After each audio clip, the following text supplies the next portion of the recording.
Bonjour à tous, la rédaction de Décideur Magazine a le plaisir aujourd'hui d'accueillir Olivier Lenel, directeur général et président du directoire de Mazars en France. Merci beaucoup Olivier d'être parmi nous aujourd'hui. Bonjour. Bonjour. Nous allons aborder plusieurs sujets aujourd'hui. Tout d'abord, les ambitions de Mazars, bien sûr, mais aussi vos différents engagements. Vous avez pris d'ailleurs la décision de travailler sur la question des entreprises engagées. Cette volonté, elle vient en partie de ce que vous avez pu ressentir au cours de la crise, comment vous avez accompagné les entreprises et les besoins que vous avez entendus. Est-ce que vous pouvez nous en dire un peu plus sur cette volonté? Alors effectivement, on a publié un livre blanc sur les attentes des Français vis-à-vis de l'entreprise pour cette sortie de crise. Et cette idée, elle nous est venue effectivement au cœur de la crise, en fait. Mars 2020, donc on a eu cette occasion, finalement, avec le recul, de basculer en très peu de temps dans un monde totalement nouveau de télétravail. Et ça s'est bien passé pour nos 4000 mazariennes et mazariens de France. Ça a été très rapide, ils étaient équipés, on était prêts à cette éventualité-là. On s'est tourné très tôt, très vite vers nos clients. Dans certains cas, on a vraiment joué ce rôle d'urgentiste, en fait, pour un certain nombre d'entreprises qui se sont retrouvées en grande difficulté. Donc on les a aidés à déchiffrer, à décrypter finalement tout l'arsenal mis en œuvre par le secteur public, qui a été bien utile finalement.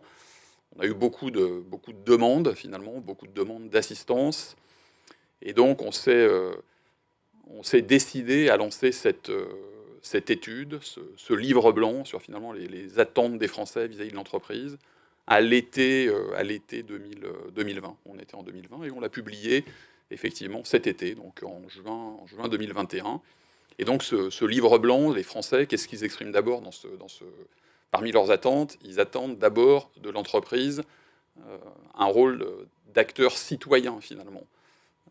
D'acteur qui fera changer les choses, qui tirera les conséquences de la crise pour préparer un monde de demain, comme on dit aujourd'hui, meilleur finalement. Et ils sont 81% à plébisciter l'entreprise dans ce rôle-là, même si 57% d'entre eux, à une question suivante, nous disent bon, on n'est pas si sûr que ça que les entreprises tiendront leurs engagements. Donc il y a un vrai appel des Français à la responsabilité, finalement, au dépassement sociétal.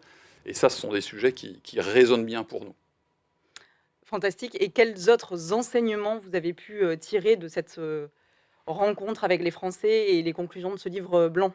Donc trois concepts, finalement, puisque nous, on s'est appuyé sur une étude et qualitative et quantitative pour avoir quand même une représentativité finalement des enseignements qui se dégageaient de ce livre blanc. On a interviewé plus de 2000 Français. Finalement, il y a trois grandes lignes de fond qui se dégagent, trois grandes thématiques finalement. La première, c'est le concept de rentabilité responsable, qui là encore est important pour nous, puisque 88% des Français nous ont dit qu'ils pensaient que l'intérêt général et le profit qui est quand même l'essence de l'entreprise, comme l'investissement, le retour sur l'investissement, que intérêt général et profit sont conciliables. Ça, c'est le premier enseignement. Le deuxième enseignement, c'est un appel à l'évolution des modes de travail, à l'évolution de la culture managériale. Et ça, je pense que toutes les entreprises aujourd'hui l'expérimentent, alors avec des décisions différenciées selon les entreprises, selon les cultures d'entreprise et le management de ces entreprises. Et puis le troisième enseignement, c'est la mise en avant de l'excellence française. L'excellence française, pas pour se recroqueviller en France, parce que ça, pas grand monde n'y croit, bien évidemment, mais l'excellence française qui est offensive, qui part à l'international, qui s'appuie sur le label du Made in France, qui est aujourd'hui quand même un label très très positif. Et là, ils sont 90% à nous dire, finalement, qu'il y a capacité à concilier l'excellence à l'international, finalement, et les savoir-faire très locaux. Et ça aussi, chacun de ces trois enseignements importants sont vraiment importants pour nous, parce qu'on les vit chez Mazars quasiment au quotidien. Justement, vous avez pris la tête de Mazars en France au tout début de l'année. Alors, pas une période la plus facile pour commencer, mais ça fait déjà 30 ans que vous êtes au sein du cabinet. Vous êtes, associé, en 2002, puis membre du comité exécutif en 2014. Est-ce que vous pouvez revenir un peu sur, les 1ers mois à la tête de Mazars en France et surtout comment vous appliquez, en fait, cette notion d'entreprise engagée, à Mazars en France? Donc effectivement, j'ai été élu en fin d'année 2020 et j'ai pris mes fonctions tout début d'année 2021. Donc on était déjà après 2 confinements, avec des enjeux de maintenir finalement l'engagement de nos 4000 Mazariens, hein, qui étaient déjà dans ce mode de travail à distance depuis des mois, sans beaucoup de présence finalement. Donc beaucoup d'écoute à leur accorder avec un certain nombre et d'initiatives et d'outils justement pour prendre le pouls de nos collaborateurs, garder le cap, et ça on l'a vraiment fait en matière RH, en matière de recrutement, en matière d'embauche de nos stagiaires par exemple. On a conservé tous les engagements qui avaient été pris antérieurement. On parlera peut-être tout à l'heure de nos engagements de mécénat aussi, puisqu'on avait pris des engagements, on les a confirmés en pleine crise. Depuis la rentrée de septembre, on est dans un autre temps, clairement, avec une majorité de Français, et nos collaborateurs sont dans ce cas vaccinés, et c'est une bonne nouvelle. Et donc on est en train de façonner cet équilibre qui est incontournable pour nous, entre le temps qu'on dédie à nos clients, chez nos clients, et ça c'est très très important, le temps qu'on passe au bureau et pourquoi on passe ce temps ensemble au bureau, pour faire corps, pour faire équipe. Donc il faut nourrir cette idée-là, et puis du temps en télétravail, puisqu'il y a une aspiration importante, je pense, de nos équipes, à ce nouvel équilibre. Vous avez souligné que l'écoute était très importante au sein de Mazars. Justement, comment vous accompagnez les Mazariens pour mettre en place ces 3 temps, télétravail, chez le client et en présentiel dans les bureaux? Alors on attache beaucoup d'importance à la qualité de nos retrouvailles. Donc on a pris un certain nombre de décisions en plein milieu du mois d'août. Je vais vous donner un exemple. On a confirmé notre engagement de faire des séminaires en présentiel. On est dans des activités où les séminaires ont beaucoup de sens, parce que c'est là que se nouent des liens, c'est là que se font les promotions de collaborateurs. Donc on a pris cette décision, et depuis début septembre, on a emmené 1500 Mazariennes et Mazariens en France dans différents lieux de séminaires. Donc ça, c'est un acte assez concret.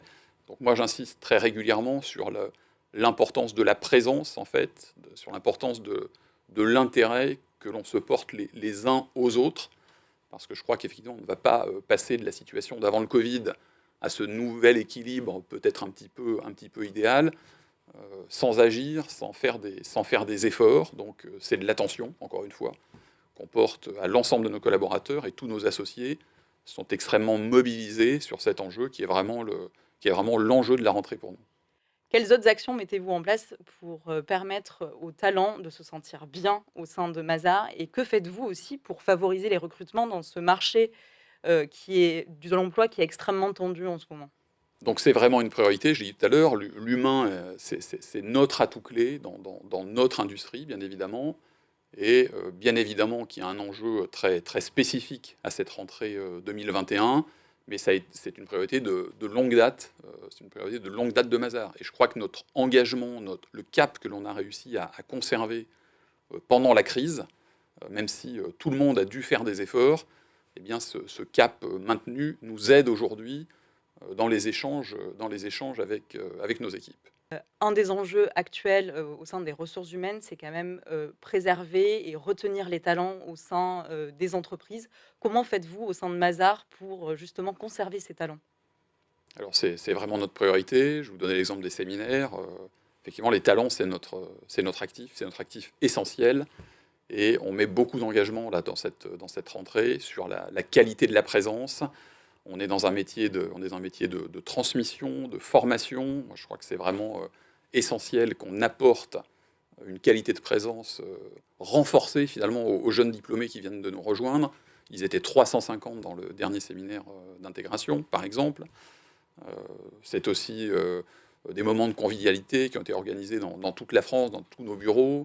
Et je peux vous dire que pour notre soirée de rentrée, il y a une quinzaine de jours, il y a plus de 1700 collaborateurs qui étaient ravis d'être présents à la maison de l'Amérique latine. Et encore aujourd'hui, en circulant dans les étages, avec de plus en plus de monde présent au bureau, même si notre objectif n'est pas du tout le présentéisme, ça fait du bien de revoir toutes ces équipes revenir et heureuses de se retrouver.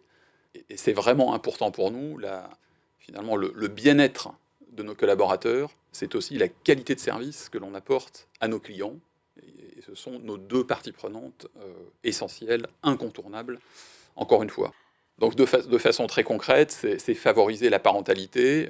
Vous savez notre engagement pour la parité aussi, bien évidemment. Donc concrètement, nous allons prendre davantage de lits de crèche.